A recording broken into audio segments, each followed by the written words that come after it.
ભાગ 8 પ્રસ્તાવ. અરે તમે બેસો.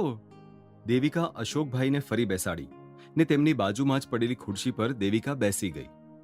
દેવિકા, અશોકભાઈના કહેવામાં અલગ જ કસમકશ હતી અને એ સમજવામાં દેવિકાને 2 સેકન્ડ પણ ના લાગી. દાદા, હું તમારી દીકરી છું, યાદ છે ને? દેવિકાના શબ્દ સાંભળી અશોકભાઈએ આછું સ્મિત કર્યું. યાદ છે બેટા, અને કદાચ આજ આ દાદા એવી જીદ લઈને આવ્યા છે જે તને દુવિધામાં નાખી દે.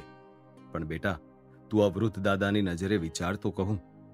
દાદા, કદાચ હું જાણું છું કે તમે શું માંગશો મારી પાસે, અને વાત રહી તમારા પ્રશ્ન કે પ્રસ્તાવ વિશે, વિચાર કરવાની તો તમે જાણો છો હું એવી વ્યક્તિ છું જેને સહેલાઈથી મનાવી મુશ્કેલ છે.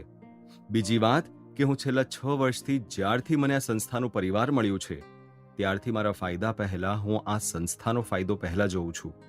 દેવિકા આટલું કહીને અશોકભાઈ સામે આશાવાદી નજરે જોયું કે આટલું કહેવામાં જ અશોકભાઈ સમજી જાય. પણ અશોકભાઈ તો વધુ આશા સાથે બોલ્યા. દેવિકા, તું જાણે છે કે નહીં, પણ હું સીધી જ વાત કરું તો હું તારા લગ્નનો પ્રસ્તાવ લઈને આવ્યો છું, મારા શિવ જોડે. દાદા, દેવિકા વચ્ચે જ બોલી પડી, તમારો શિવ હેન્ડસમ છે અને ઉપરથી ધનવાન પણ. તમે એને પૂછી જો, એને 2-3 ગર્લફ્રેન્ડ તો હશે જ. દેવિકાની આ વાત પર અશોકભાઈ હસ્યા. દેવિકાને એ હાસ્ય ખૂચ્યું ને તેનાથી પૂછાઈ ગયું, કેમ મેં કંઈ ખોટું કહ્યું? કદાચ તે કહ્યું એ પ્રમાણે એના જીવનમાં 2-3 તો દૂર, માત્ર કોઈ એક એવી સ્ત્રી પ્રવેશી હોત જે કામમાં ડૂબેલા શિવને આ સુંદર દુનિયાનો અહેસાસ કરાવી શકે.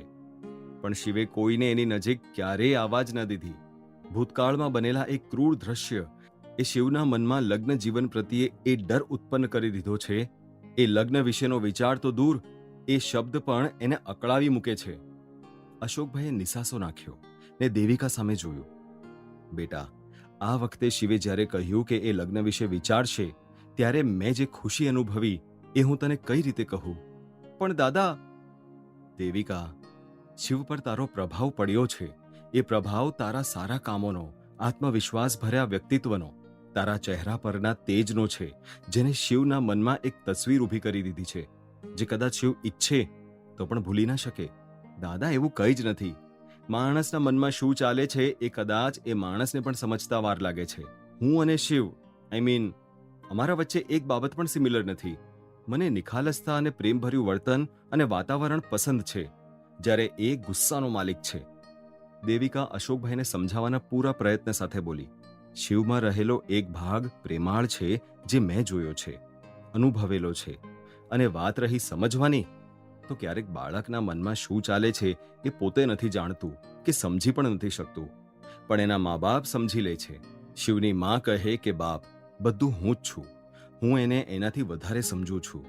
ને જ્યારે શિવે તને પહેલી વાર જોઈ, ત્યારે જ એની આંખમાં મેં એ જોયું જેને આપણે આકર્ષણ કહીએ છીએ. દાદા, એક પુરુષ એક સ્ત્રીથી આકર્ષાય એ બાબત નોર્મલ છે. શું એ એકમાત્ર કારણથી લગ્ન કરી લેવાના?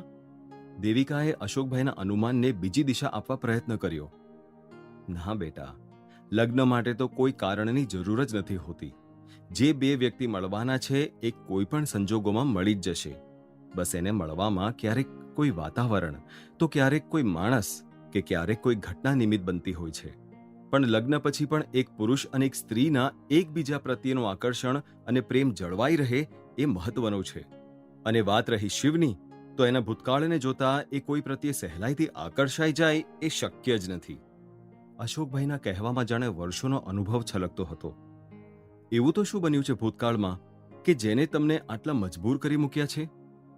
દેવિકા આશ્ચર્ય સાથે પૂછી રહી.